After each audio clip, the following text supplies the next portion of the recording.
Hello ladies and gentlemen, and welcome back to Georg Mack Plays the Classics. Jason Voorhees is out to terrorize the counselors and campers of Camp Crystal Lake with his own special brand of murder in Friday the 13th. In fact, Jason has murdered 7 films worth of children and teens by the time this title was released. You play the role of 6 camp counselors, and it's up to you to stop Jason before he kills all the campers or the players.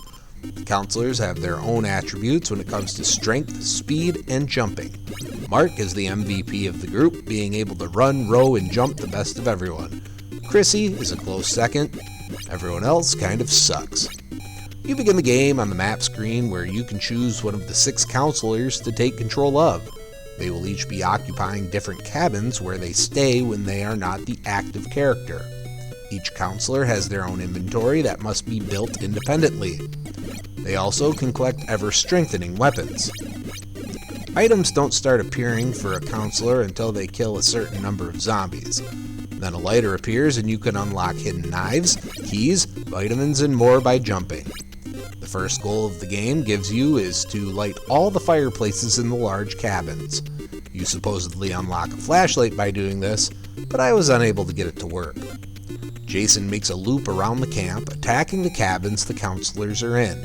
You have to either run there really fast or get to another small cabin and switch to the counselor under attack and fight the Sultan of Slash himself. He is found on one of the walls of the cabin and moves around in a left and right pattern, stopping to take a swing at you.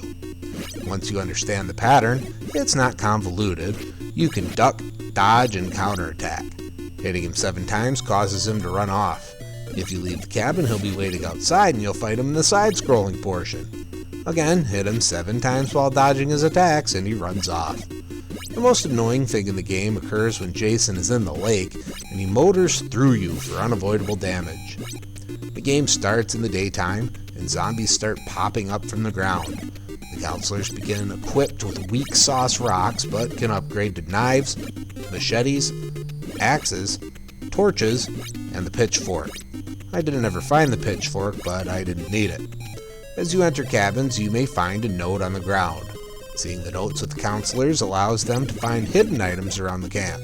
You can game this pretty easily to get torches fast on the first day. While entering cabins, the time begins to tick by and night descends. Zombies seem to move and spawn a little more quickly at night, and crows begin to appear as well. Strong wolves appear in the woods at night and will take away a lot of health if you don't dodge. In order to survive the night, you have to defeat Jason.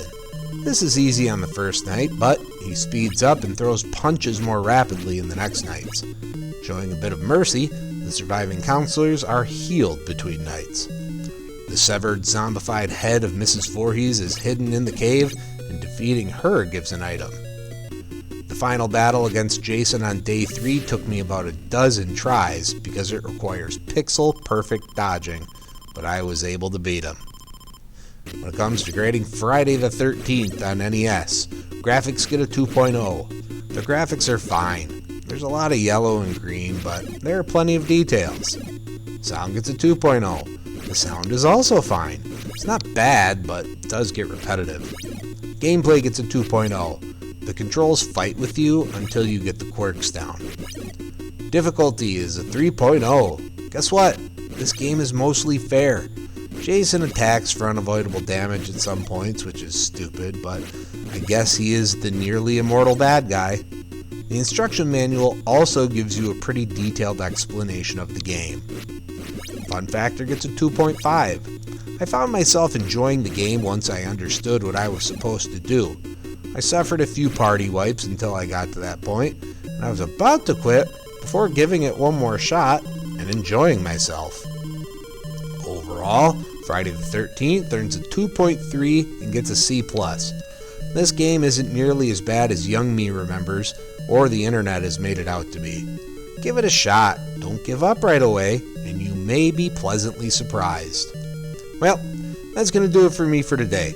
Please make sure to like this video, let me know what you think of Friday the 13th in the comments, and please subscribe to Head Drop Productions here on YouTube because we want you here for each and every video we release, because it is your destiny.